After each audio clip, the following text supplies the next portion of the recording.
My dermatological research has developed and grown out of my clinical practice, and my clinical practice is based primarily around treating patients with severe inflammatory diseases, and so my research is to try and make their lives better. And so it extends from trying to understand why they have the disease in the first place, and that translates in my particular example into doing genetic research, all the way through to clinical outcome measurement, including clinical trials. And probably the most studied disease that I'm involved in is psoriasis. And we've done a lot of work around trying to identify the genetic makeup of patients with psoriasis and to try and relate that to different types of the disease, and indeed whether treatments can be stratified depending on particular genetic makeup. Well, I think in terms of psoriasis, our group, I think the two main findings from our group are that we've published the largest genetic analysis throughout the world with our collaborators, particularly in Germany, in the US, in a series of relatively high-profile publications, which I think quite clearly demonstrates some of the likely biological pathways involved in the disease that make significant sense when it comes to how we might think about treating these patients. The other main success story is identifying a different pathway in a subset of patients of a different type of psoriasis, so-called pustular psoriasis. And that was a completely unexpected finding, and it's been borne out by others, and I think it's real and it's potentially a therapeutic target for those patients. I think the key activities in my research area and that of the group I'm involved in is trying to understand the basis why some patients respond to treatments and with patients who don't respond to treatment, although it would appear they've got exactly the same disease.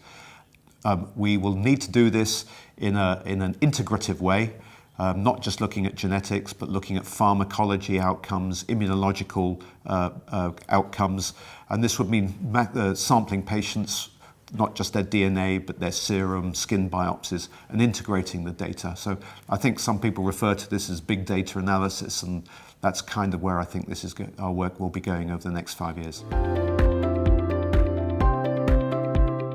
Honestly, I want to do the best for my patients, and I want to do the best for my patients now, and that's how I treat my patients in the clinic.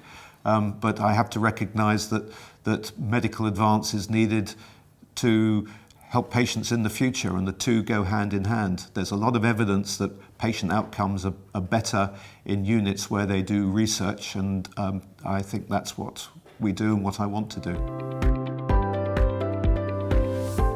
I think this ESDR, the 46th annual meeting with ESDR, has been a great success so far.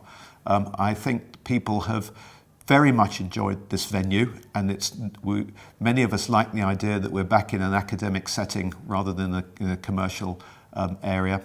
I think the science has been very good. There has been more of it as well, so the quality is good, the quantity of it's good, and there have been a number of innovations here that people have enjoyed very much. Probably the main one being these electronic poster presentations. So I think the meeting has been very successful. There's a good feeling about it. People seem to be relaxed and enjoying themselves and learning a lot at the same time.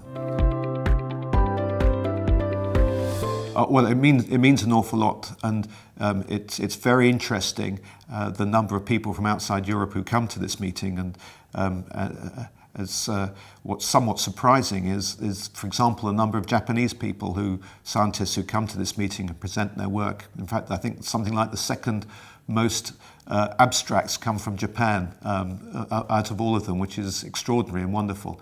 And then, of course, on a more organizational level, the ESDR has formed a partnership with the SID and the JSID to form an umbrella organization called the International Society for Investigative Dermatology.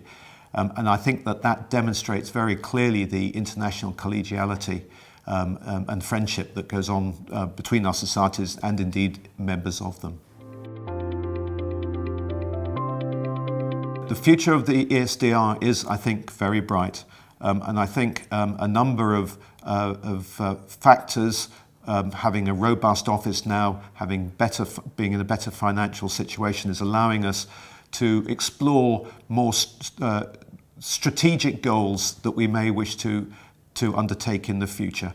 And they may, for example, this is an iterative process that we're going through at the moment, but it may be funding travel fellowships.